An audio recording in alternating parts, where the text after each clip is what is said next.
வணக்கம் அன்பு நெஞ்சங்களே, welcome to Sathya medicine tips.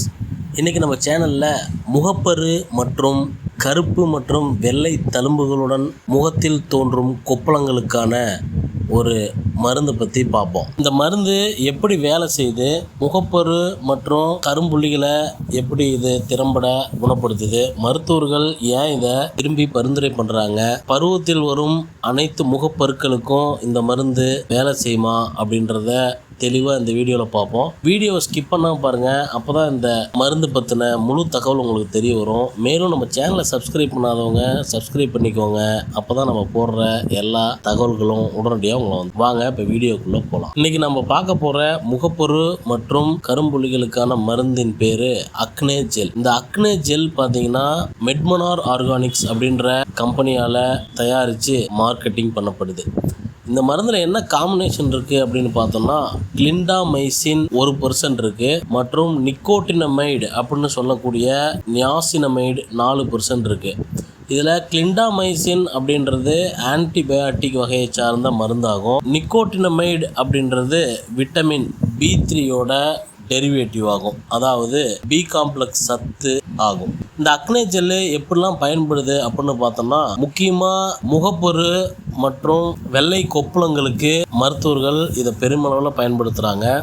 அது மட்டும் இல்லாமல் சிவத்தல், வீக்கமுள்ள முகப்பொருட்கள், ஒயிட் ஹெட்ஸு, பிளாக் ஹெட்ஸு மற்றும் முகப்பொரு காரணமாக ஏற்படும் வீக்கம் ஆகியவற்றை குறைக்க இந்த மருந்தை மருத்துவர்கள் பெரும்பாலும் பரிந்துரை பண்ணுறாங்க. சரி, இந்த அக்னே ஜெல் எப்படி வேலை செய்யுது அப்படின்னு பார்த்தோம்னா, இதில் இருக்கிற கிளிண்டாமைசின் ஒரு ஆன்டிபயாட்டிக் ஆகும். இது முகப்பருவுடன் தொடர்புடைய பாக்டீரியாவின் வளர்ச்சியை தடுத்து முகப்பருவில் ஏற்படும் வீக்கத்தையும் திறம்பட குறைக்கும். மேலும் இதில் உள்ள நிக்கோட்டினமைடு ஆன்டி இன்ஃப்ளமேட்டரி எஃபெக்ட் மூலம், அதாவது வீக்கத்தை குறைக்கும் ஆற்றல் மூலம் சிவத்தல், வீக்கம் மற்றும் அரிப்பு போன்றவற்றை குறைக்க உதவுகிறது. மேலும் ஸ்கின்னின் அதிக ஆயில் ப்ரொடக்ஷனை குறைக்கவும் இது உதவுறதா மருத்துவர்கள் சொல்றாங்க. இந்த 2 மருந்துகளும் சேர்ந்து முகப்பருவுக்கு காரணமான பாக்டீரியா மற்றும் வீக்கத்தை திறம்பட கட்டுப்படுத்த உதவுது.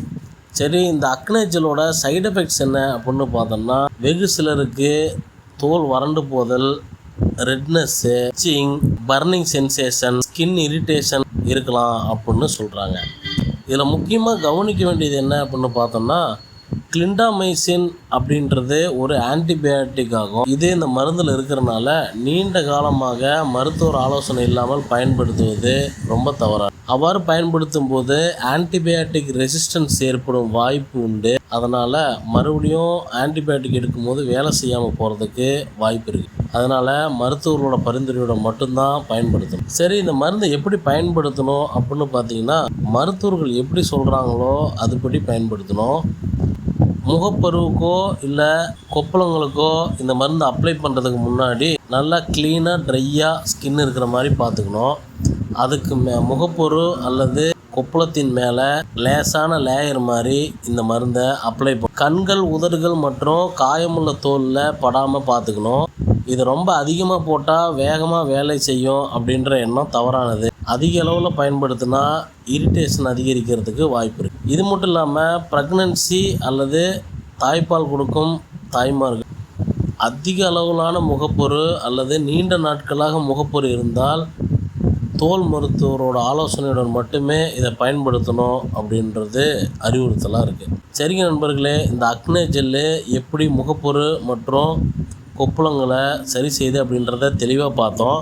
இது கண்டிப்பாக உங்களுக்கு ரொம்ப பயனுள்ளதாக இருந்திருக்கும் அப்படின்னு நம்புகிறேன். மேலும் இது போன்ற தகவல்களுக்கு நம்ம சேனலை சப்ஸ்கிரைப் பண்ணிக்கோங்க. மருந்துகளை எப்பயுமே குழந்தைகளுக்கு எட்டாத இடத்துல வைங்க. ஸ்டோர் பண்ணும்போது லெஸ் தென் 30 டிகிரி தட்பவெப்ப நிலையில் வைங்க. அதுதான் மருந்தை தரமாக வச்சுருக்க. சரிங்க நண்பர்களே, மீண்டும் ஒரு அலோபதிக் நிகழ்ச்சியில் சந்திக்கிறேன். நன்றி, வணக்கம்.